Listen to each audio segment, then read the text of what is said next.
Good evening, everybody. Thank you very much for joining us this evening for this online talk about the restoration of Station Agents House. My name's Alison Parkin, and I'm one of the development managers here at Landmark Trust. This evening, we're going to hear from Linda Lockett, who's one of our senior surveyors and who was the project manager for the Station Agents House restoration. Linda's going to talk to us about the highs and lows of the restoration process. But before she does that, we've got an extra treat in store for you. When Linda and I were setting up this talk, we thought about the fact that we have a number of new patrons and friends who might not be aware of the background to Station Agents House.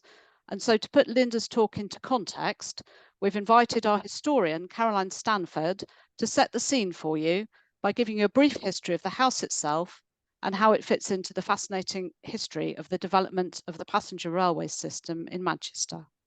Before I hand over to Caroline and Linda, there are just a couple of quick housekeeping points to note.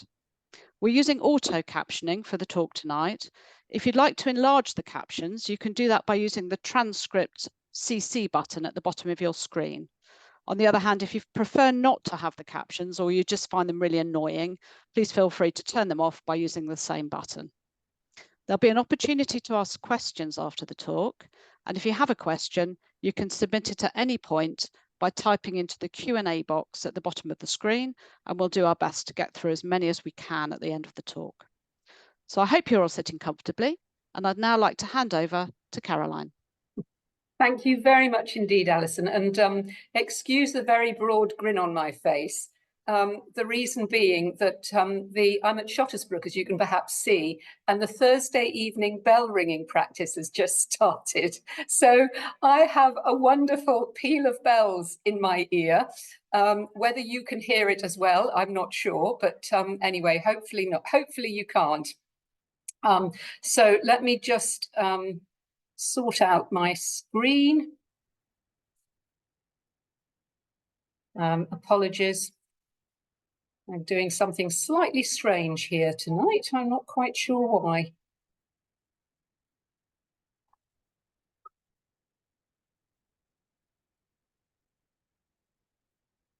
And there we go. No, that's still... There we go. Good. Well, so welcome this evening. It's very lovely to be addressing you all in daylight after several months of darkness.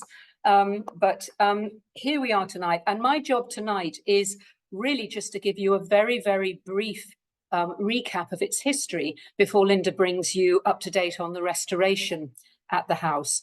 I'm sure that quite a lot of you may know this project quite well already, so I hope you'll also find out something a little bit new as we go through.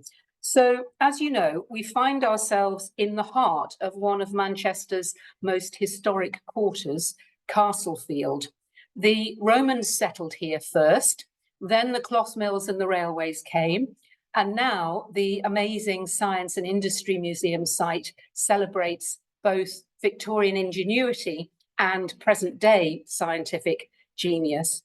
And Station Agents House sits quietly at the heart of all of this. And you can see from this aerial shot how it formed the pin from which the railway fanned out, at the heart of a network of communication routes, both ancient in the River Irwell here top left, and just off screen, the River Medlock, and then for the Victorians, more modern links in the Bridgewater Canal, and eventually... Caroline, I've not got I don't think your slides are showing properly. Oh, right. In what way? I've got you rather than the slides. Oh, okay. Let me come out and try again then. That's very, because it's appearing on my screen as fully sharing. So apologies for that. I wonder what's going on. Let me try again.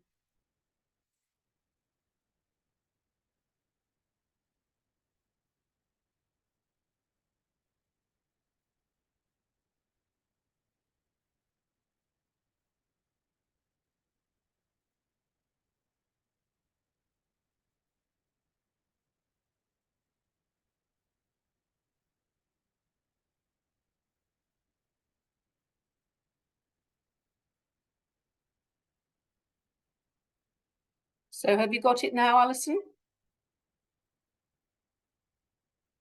I've got your draft one, which has got the slides down the side. Yep, that'll work then.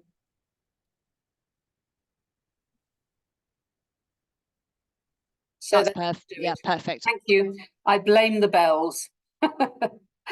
Anyway, so where were we? So yes, the whole of the top half of this image essentially would have been covered with warehouses and sidings in the day, most of which still remain and that the Science and Industry Museum are developing. And you've got the Aviva Arena, which is not to be confused with the Co-op Arena that's getting such troubled press today, but the brand new Aviva Arena that was formerly the Granada TV studios, just around the corner from Station Agents.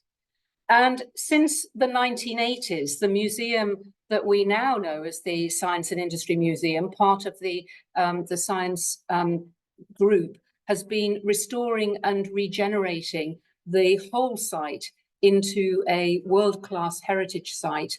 And SIM, as we know them, are our partners and landlords to give this oldest building on the site, i.e. Station Agents, a new use.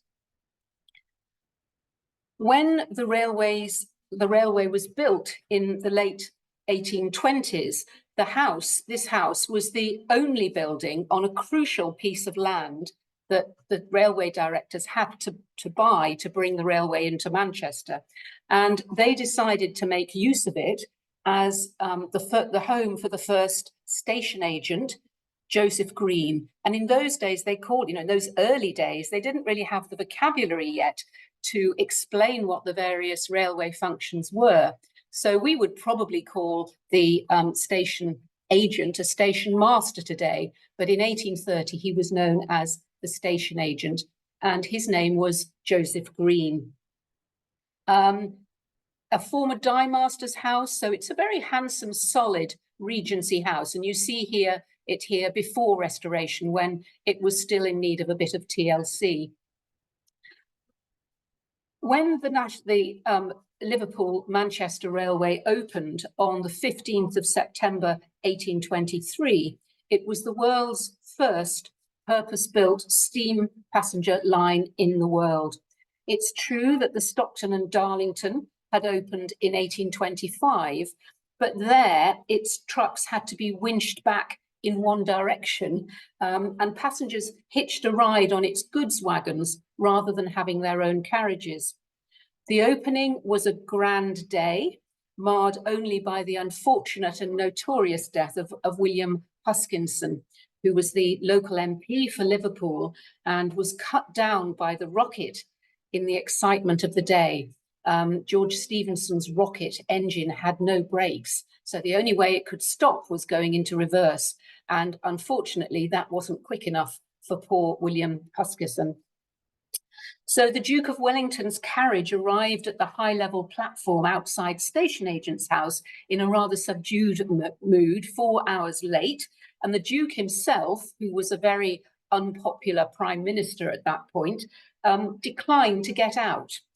And for me, it's super exciting that the footbridge from the top story of Station Agent's house still leads onto this original 1830s platform, long disused, of course, but now being transformed into a high-line walkway, a sort of park walkway that leads directly into the heart of the city. Despite the demise of Mr. Huskinson, the railway became an instant success, delivering passengers, goods and livestock between the two cities several times a day.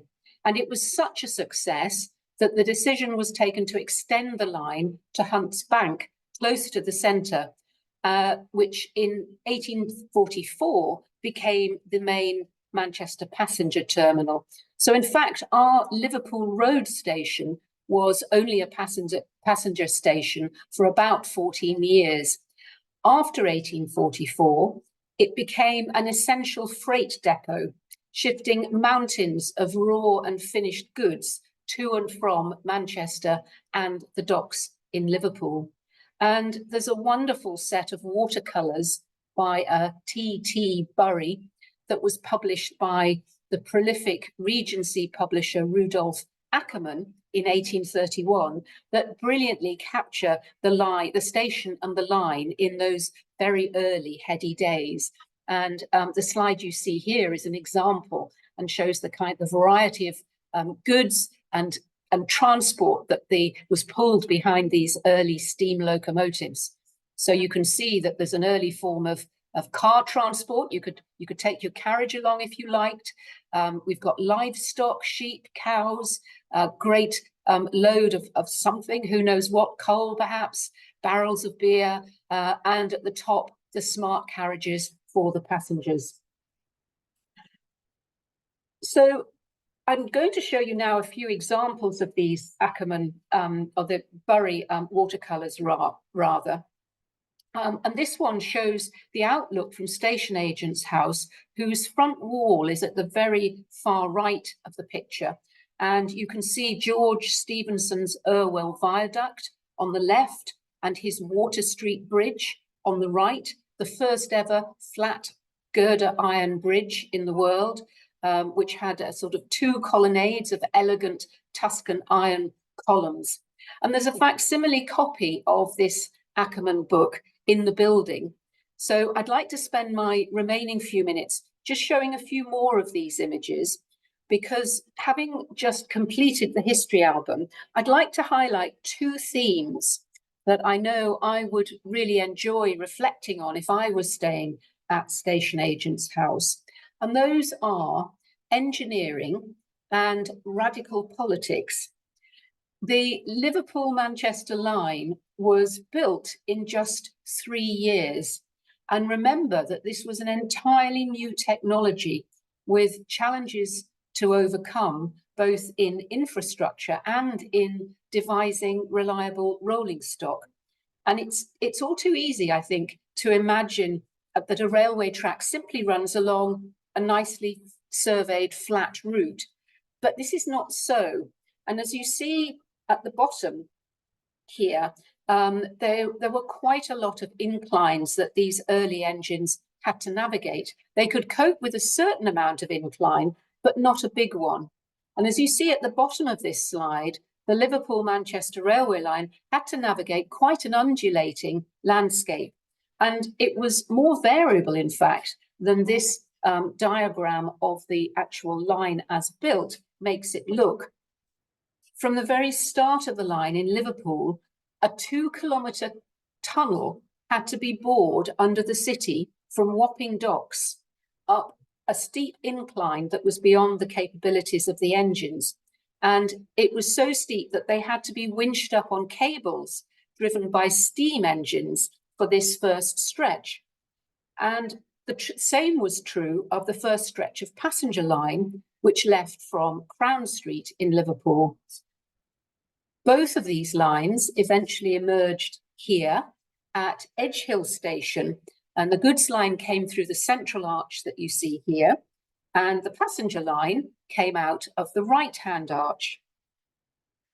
The second chimney of the stream-driven winding house can be seen on the left here, still under construction, and we are still well below ground level, as you can see from the huge brick walls on all sides. So just think of the engineering challenge in planning and executing this. Quite astonishing. And here at Edgehill, both the passenger and the goods wagons were hitched into a single train, and off they chuffed. A few miles further on, we come to the Olive Mount cutting. Again, an astonishing feat of engineering. This was a cutting through 70 feet of solid rock. And as this illustration shows, it was actually still being finished as the line opened, the men working in perilous conditions. More or less in the middle of the line, the route was now far above ground level and crossing the Sankey Valley, spanning the Sankey Brook and canal. This 9-arch viaduct had to have arches high enough to allow clearance for the masts of the Mersey barges that plied the canal below, as you see. and the piers of the bridge were set onto sandstone blocks reused from the Olive Mound excavation. Each of these arches spans 50 feet or 15 meters and is around 18 meters high. And it's still in use today. You know, again, incredible engineering. And there was one final accomplishment on the line, although there are other marvels in between. You'll see the red arrow creeping along the line in the little schematic on the left. The final wonder was Chat Moss. Now, this looks nice and flat and easy, but in fact was a notorious and reputedly bottomless marsh. It was known as the Valley of Desolation, that, in the words of one engineer, engulfed and swallowed everything. Ballast, casks, and hurdles sank into the shades of eternal night. George Stephenson, however, as the LMR's chief engineer, refused to be beaten. And when everything else had failed, he reverted to his original idea of essentially floating the line across the marsh using oak sleepers on a bed of dried moss, heather, and hurdles, supported by empty tar barrels sealed with clay. We can only just marvel at this achievement and his ingenuity and his persistence, not least as we try to accomplish similar infrastructure projects today. So that's one theme that I think I would be reflecting on staying in the building. And the other, finally, is a new one, I think, so explicitly for Landmark, and this is the radical politics of the area around Station Agents House in the 19th century. The 1820s and 30s was a time of great clamour for universal male suffrage before the passing of the Great Reform Act in 1832. And the Peterloo Massacre in 1819, as you see in this cartoon here, happened less than a mile away from Station Agents House. Castlefield was always a working class area and one where self-improvement and workers' rights thrived. The social reformer, Robert Owen, lived a street away from Station Agents House and opened a hall of science for working class education near to Station Agents House in 1840. That's the picture in the middle at the bottom there. Frederick Engels formed his observations on the Manchester working classes in this very area. And workers demanded their own voice in the national Chartists movement in the 1840s. So there's much to find out about and discover about around Station Agents House. And I think many of you will enjoy finding out more about these histories, as well, of course, of that of the city's great football teams and its club and music heritage scene as well. And of course, everything else that Manchester has to offer. And this quiet, sturdy house will continue to look out on the ever-changing present, just as it always has done. And with that, I'll hand over to Linda to tell you more about what's been happening in the restoration process to bring you right up to date.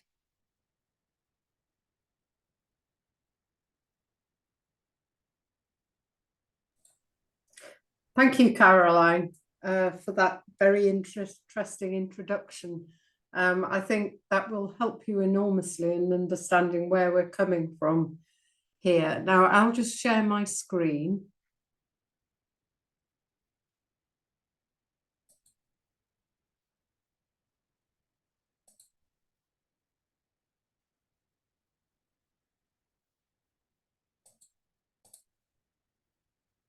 I hope that's working. Alice, a thumbs up. Brilliant, brilliant. Right, I'll take on from Caroline now and take you to 2.5 years ago when we took on Station Agents House. Caroline's already mentioned the Science and Industry Museum and their part in us acquiring Station Agent's house. And here are some of the images of the buildings surrounding Station Agent's house. We've got the platform, which the back stairs from Station Agent's house goes down to. We have the railway viaducts, which really surround Station Agent's house.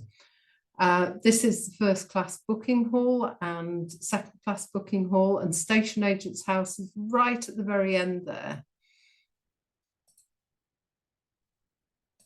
I'm going to put that as a laser pointer. There we go, right at the end there. We've got the warehouses behind Station Agent's house, and here's an image of the first class booking hall right next door to Station Agent's house. So it really is immersed in this kind of whole industrial railway architecture. Now, when we took this on 2.5 years ago, it looked in fairly good condition from the outside, but there were lots of little telltale signs of neglect. The windows you can see here are starting to rot. We've got a roof here with only one rainwater pipe on this side, which takes all the water from the entire roof. And it was spilling out on this corner here and soaking this wall. All the lead cover flashings from the ridges had gone, possibly stolen at some time, though I'm not quite sure how the thieves got up there. So the water was dribbling in through these joints. The brickwork's in good condition. However, there was quite a lot of cement pointing, which was starting to cause decay in that area. Internally, the building had been used since its 1980s restoration as an office. The materials that were used in constructing the office weren't brilliant. We had chipboard on the floor. There was a lot of breeze block used in the construction of the partitions, the lighting, fluorescent tubes, and you can see that all the pipework for the radiators was surface mounted. And this is interesting. This shows where the damp was coming in from the roof above. Generally, it was a bit sad and sorry, and you can see how we found it here, full of office furniture. It had been abandoned just pre-COVID, and nobody re-inhabited it after COVID. And that's when Science and Industry Museum asked us to partner with them and see whether we could do something with it, because they no longer had a use for it. So despite all the things which hadn't been done well, there were a few features remaining from the original building. We've got the fireplaces on the second floor, this rather wonderful hearth, which kinks to one side. There's another fireplace on the first floor, which we ended up moving to another room, and the staircase, which we think is possibly the main original feature of the house, and a lovely fan light over the front door. Many of the other features have been ripped out in the various uses it had over the years, one of them being a car showroom and hardware store. So much of the construction had been renewed at the point during the 1980s when the facade was restored. We had so little to work on that we needed quite a strong philosophy of repair to guide us in the restoration of the building. We decided it needed to be quite a large landmark. It's a 3-story building with 3 good-sized rooms on each floor and ancillary space alongside that. Any fewer than 8 would have made the place feel slightly empty.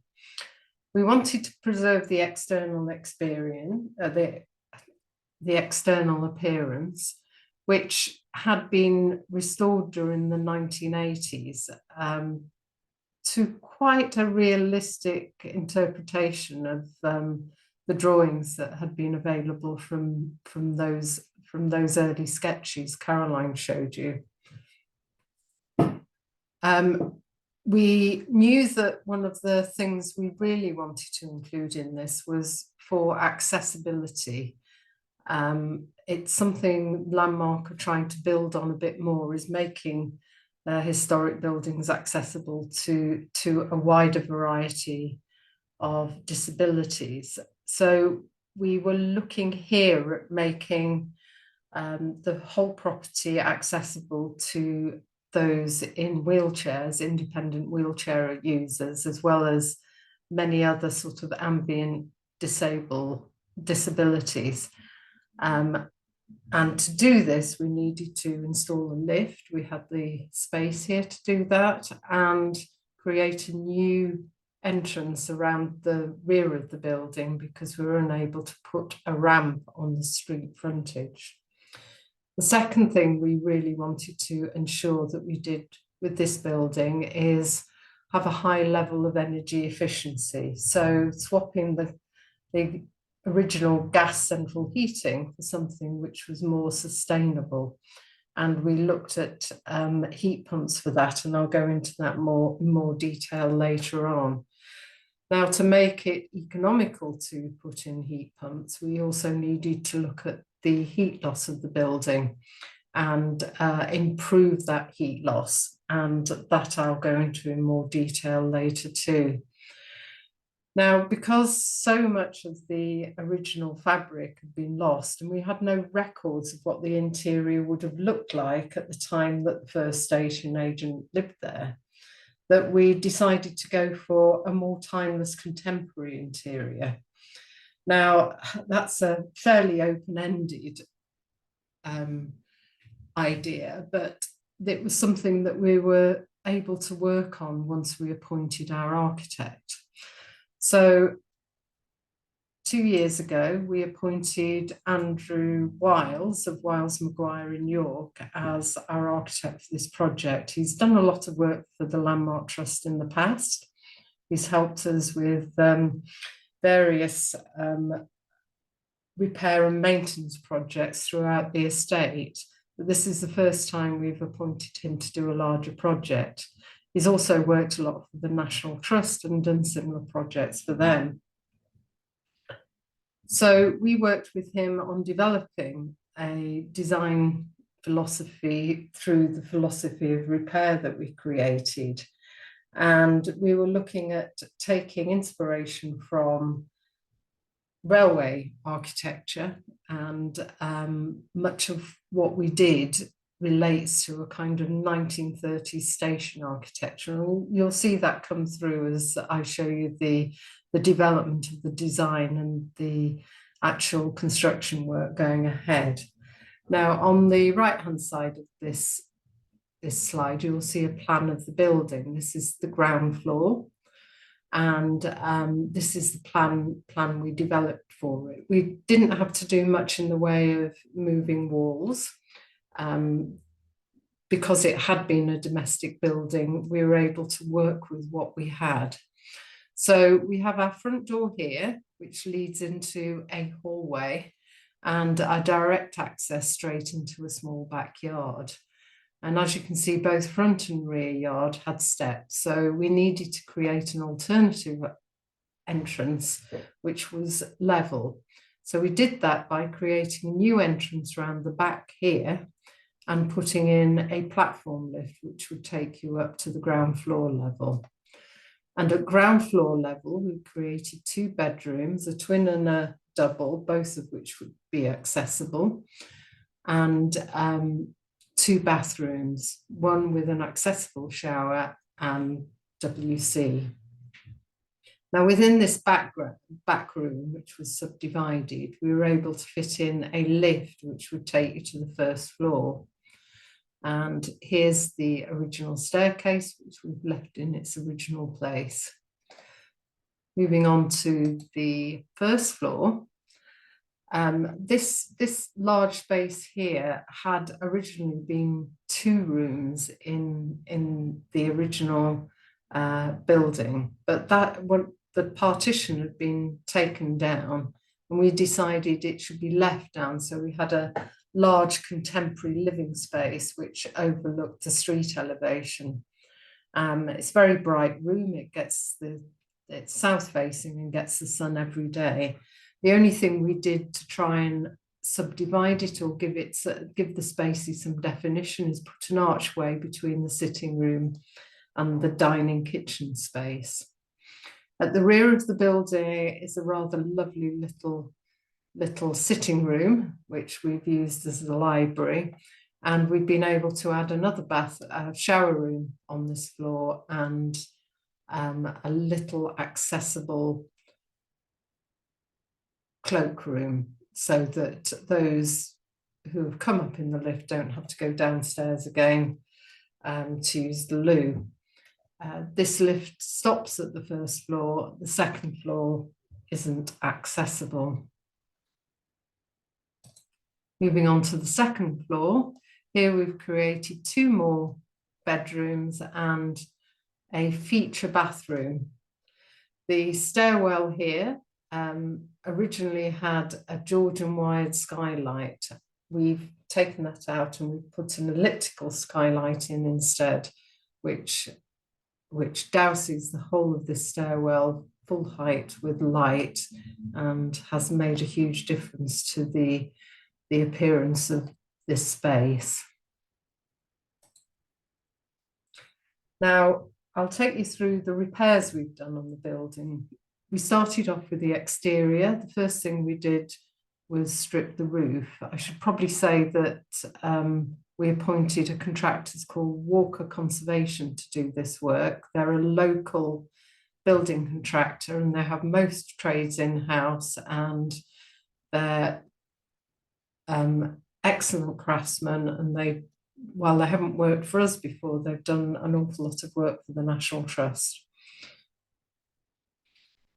So we started off by stripping the roof and relaying it. We had enough of the original slates, which you can see in these 3 photographs, to be able to clad the street-facing elevations. Now, we're unable to get perfectly matching Welsh slate. The stuff that was coming out of the quarries at the moment is much purplier than the stuff that we've got on the front elevations. But we were able to salvage enough to do those street-facing elevations, and did the back elevation in new slate. We put in a new skylight here, a conservation roof light with double glazing, so that helped with our heat loss. And we put new lead rolls in and clad these with flashing, so hopefully we won't get any water running back into the building again. The roofing work was done by a company called Bradford Roofing, who were absolutely excellent, and you can see they had to lay some of the roofs on the diagonal because of the slope of them, and did a really amazing job at that. The next thing was to look at the walls. Now, when we first specified the work, we had thought that we could save a lot of the pointing, but once we scaffolded and got up close, we realised that a lot of the cement pointing we thought we'd keep was starting to cause damage to the brickwork. The hard pointing was causing the bricks to start to disintegrate along their edge. So we knew that we had to cut out the pointing and repoint. So here are our samples of line pointing. They all look very similar on this, and we did go for this one here, which they're all hydraulic lime mortars, and the difference between them is the type of sands that have been used, which changed the colour of the mortar. So we went for a creamier mortar rather than a grey mortar. And that colour was from the sands that we used in the mix. Now, Walker's did a very good job of cutting out the cement pointing and repointing. Here's one of their lads putting new pointing in. And we're really glad we repointed the whole building because it's really given it a homogeneous look. It might have looked a bit blotchy if we'd left some of the cement pointing in. So something that's going to help preserve it for the future as well. Internally, we had to strip the plaster from the external walls. We had a gypsum plaster, which isn't very good for the building and the breathability of the building. So we removed that, and on the external walls, we put a cork plaster, which has an insulating cork aggregate, and that will help reduce heat loss on those external walls. We formed archway that goes between the sitting and dining areas. They got this wrong to start off with, so this curve isn't quite right. So we ended up having to reconstruct that. This is one of the plasterers applying the cork plaster. It was a devil to get on the walls. It was really hard to work with. And I think they were swearing at us under their breath throughout the process. And as you can see in this photograph, that a lot of the construction was breeze blocks on the inside. This is when it was reconstructed after having had many of its walls removed when it was car showroom and various other uses over the 19th century. So all that was replastered again. Even the fireplaces were formed in breeze block.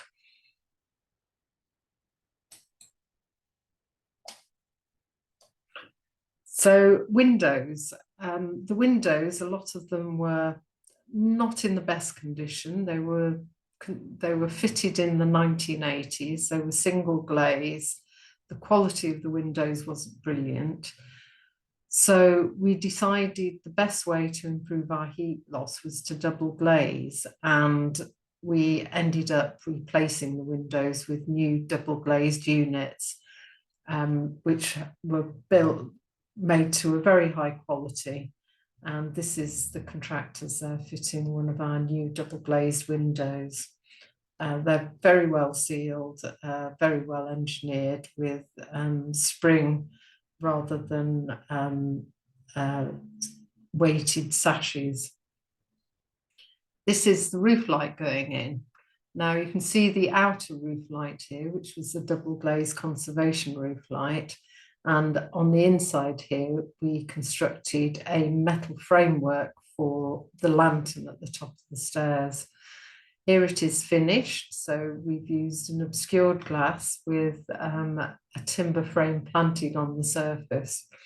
We needed to have a structure which was fireproof. So it's fire resistant glass and substantial steel work that can take the weight of somebody to be able to clean it every now and again, because we don't want you seeing cluster flies floating around on top of the glass.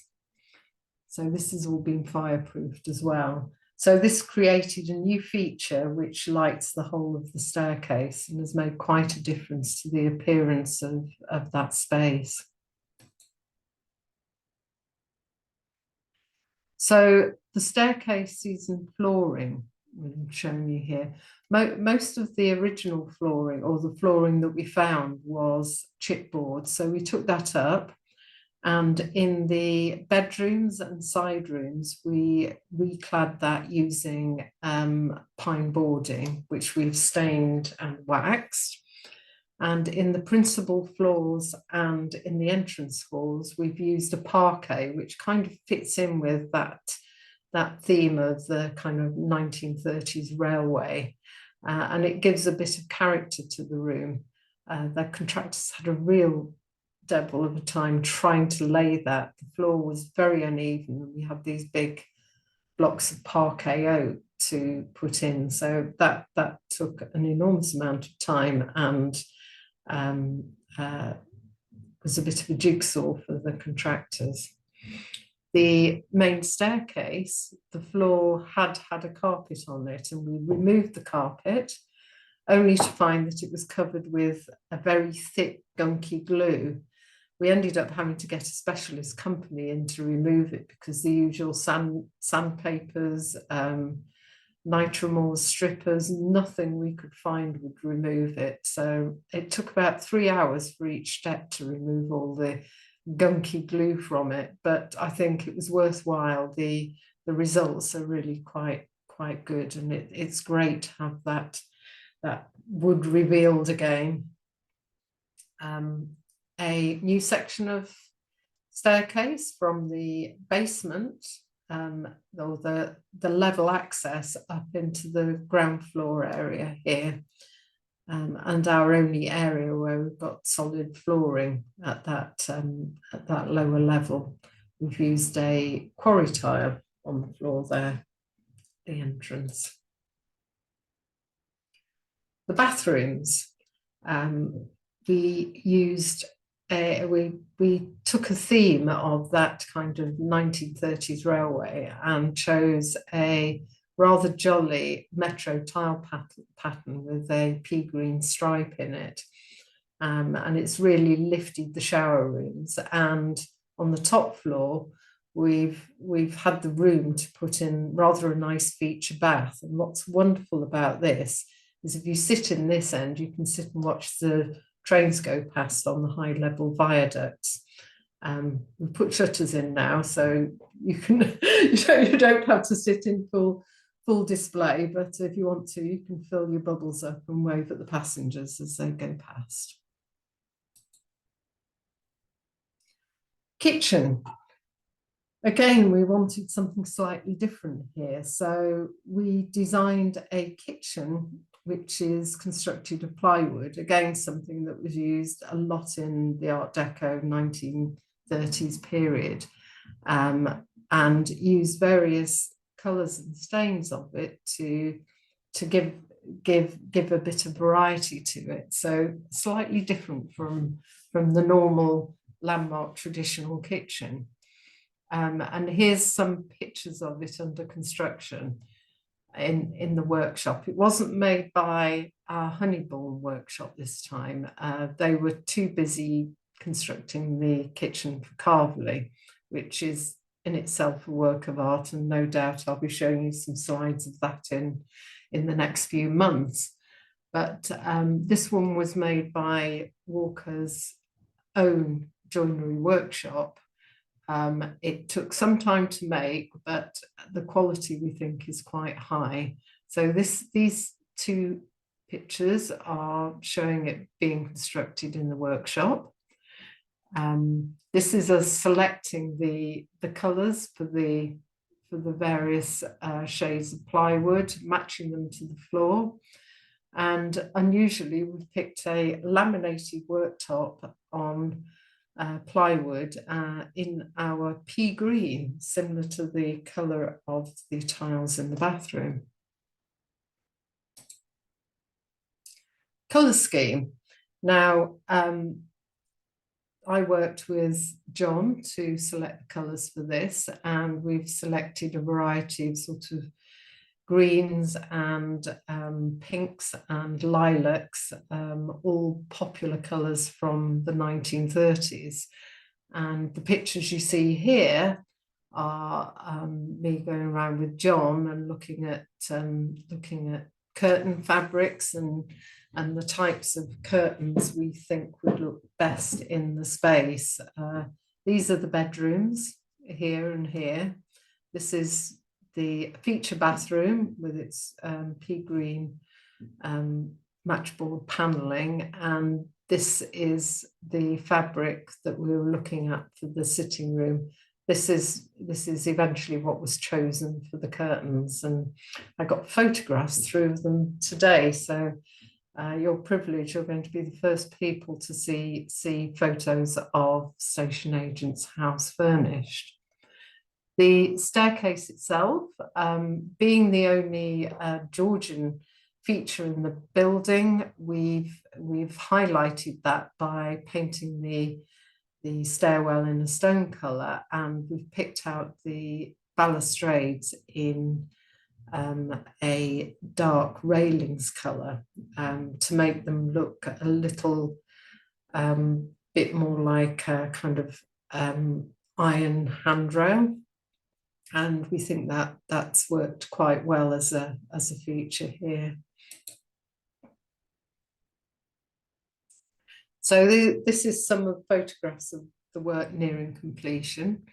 We've got our stairwell here with its lantern light.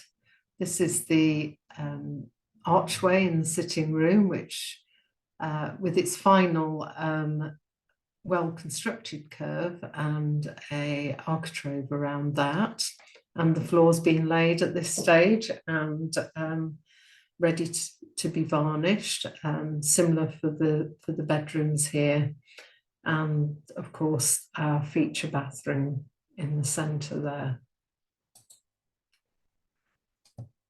I said I'd say a bit more about accessibility. So this is our platform lift, which rises from the street level to first floor level round the back of the building, and that'll be available for all guests to use.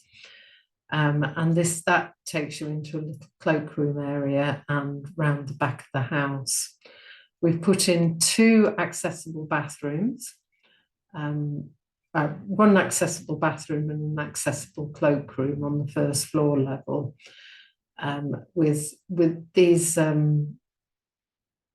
drop down bars. They're removable, so, and there's a seat in the shower which is also removable, so those who don't require the accessible feature can just use it as a normal bathroom.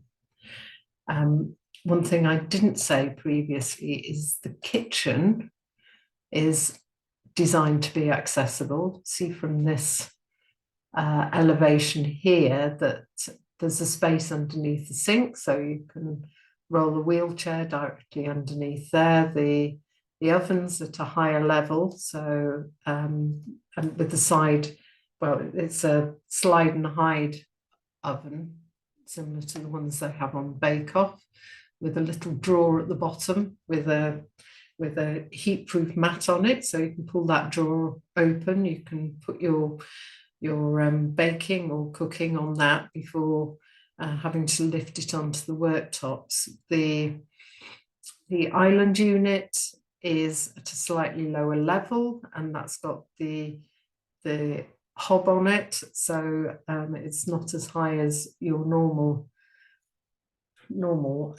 hob level, which should make it more accessible to more people. Right.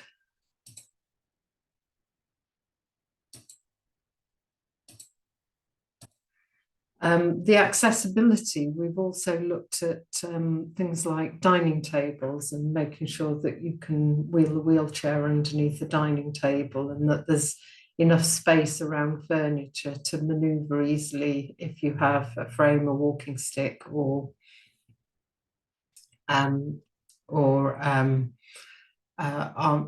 so steady on your feet. We've also, here's a picture of our lift, which goes from the first floor to the second floor.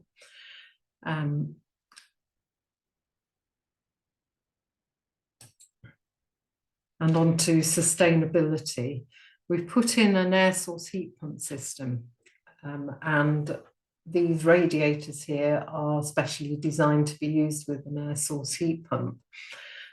They look quite small, but they do give a tremendous amount of heat out. I got a phone call from John Everts, who was furnishing yesterday, saying it's far too hot in here. Can you switch the heating off, please? That's not always normal for a landmark, particularly when they've had a frosty night. We've insulated the walls, we've double glazed the windows, we've put sheep's wool insulation in the attic. and hopefully reduce as much of the heat loss as we possibly can from this building.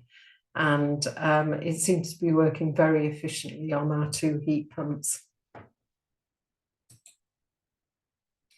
Right, completion. I got posted the photographs of the interior as it's being furnished at the moment at 5 o'clock this evening. So you're the first people to get a sneak preview of what it's going to look like on the inside.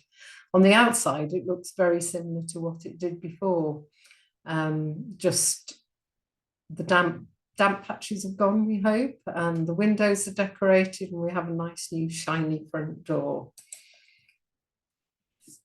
Inside, you walk through the front door, and this is your first view.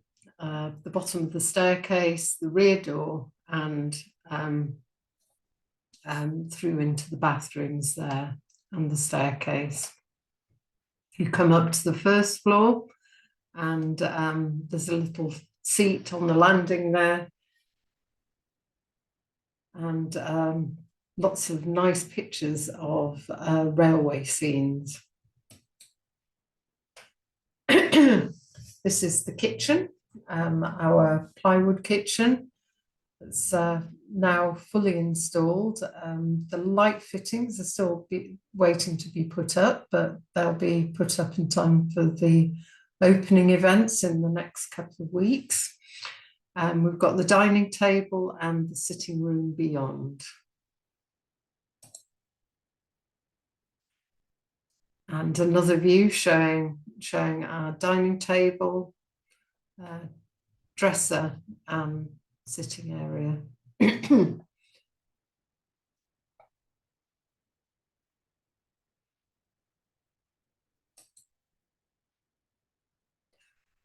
This is the first floor study or library, which John's given the theme of the mallard. So he's taken the blue colours, and we've got a lovely picture of the mallard over the fireplace and various other pictures of it through here. So that's a nice little bit of railway fun in that room. I think that's one of my favourite rooms, actually. Bathrooms, top floor bathroom. I think those are the curtains waiting to go up. This is our accessible bathroom again. Again, some nice bright pictures and rugs on the floor. And on to the bedrooms. We've got one of the twins and one of the doubles there.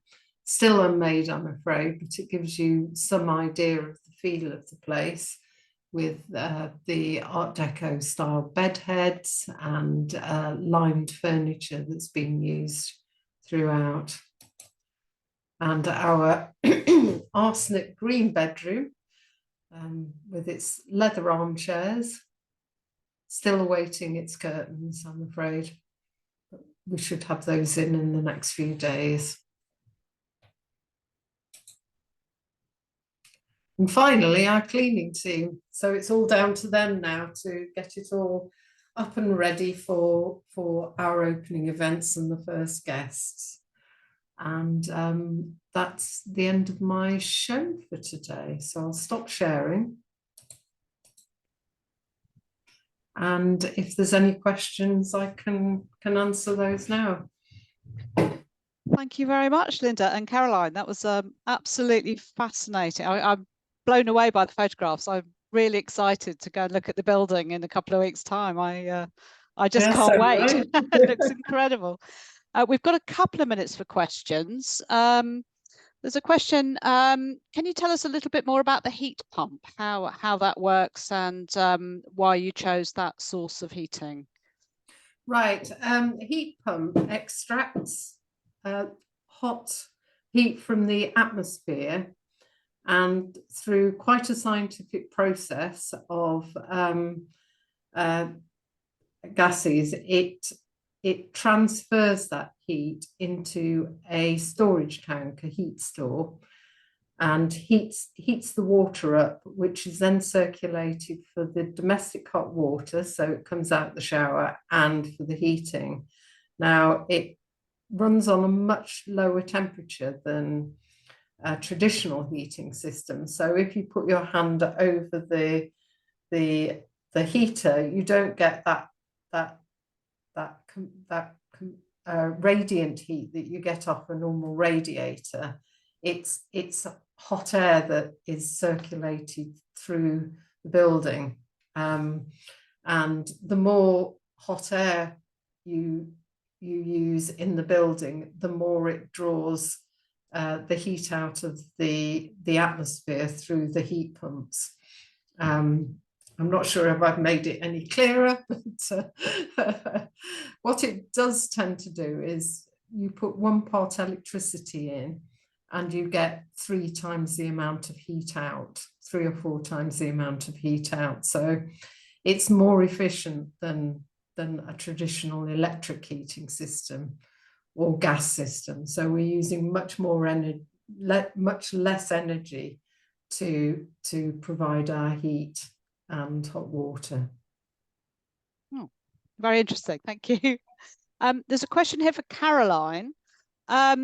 You mentioned earlier a little bit about a book in the station agent's library. Somebody's asked, how do you go about curating a library and choosing books for the station agents? Well, I mean, it's one of the most fun parts of my already very fun job.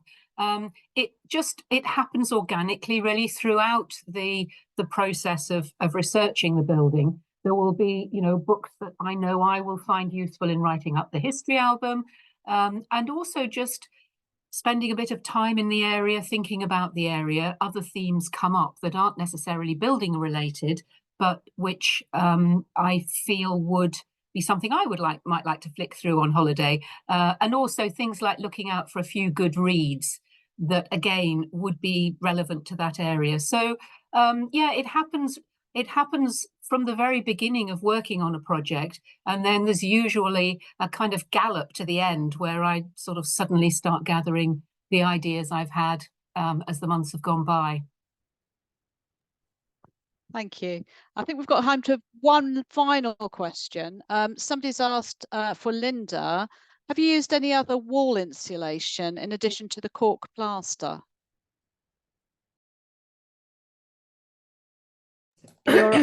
We did look at using a wood wool insulation, but we had our planning consent rejected for that, so we had to use a cork plaster instead because it didn't take as much room up. We had to keep the depth the same as a traditional plaster. We weren't allowed to make that any thicker. We had hoped to do a much better job, but weren't allowed to, I'm afraid. Thank you very much. I think that's all we've got time for this evening. So I'd like to thank our speakers, Caroline Stanford and Linda Lockett, for taking time out of what's essentially a very busy schedule at Landmark at the moment to come and speak to us. If you've got any questions that we didn't have time for this evening, please do email in and we'll do our very best to get back to you. We'll be sharing a link to the talk, so look out for that. And finally, thank you all for attending. Do bear in mind that the station agents is now open for booking, so you can actually go and stay in it.